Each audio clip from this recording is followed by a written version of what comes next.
پھر ایک نوجوان تھا، مجھے بولا کہیں مجھے دل کے دورے پڑے ہیں، 3 مہینے کے اندر 2 دورے پڑے ہیں. میں نے ایسے بولا ناممکن.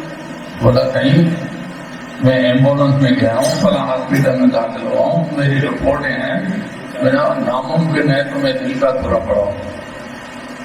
بولا صحیح میں جھوٹ تھوڑی بول رہا ہوں، یہ سب کچھ بیٹھے گواہ، آپ پوچھ لو ان سے کہ میں جو ہے ہاسپٹل میں داخل ہوں، میرا سب ہوا ہے لیکن تجھے دل کا دورہ نہیں ہے، میں نے کوئی تعویذ تو نہیں لیا. بولا ہاں، وہ میری گھر والی کو آدھے سر میں درد ہوتا ہے، تو وہ جو فلاں اپنے مفتی ہیں نا ان سے تعویذ لیا تھا.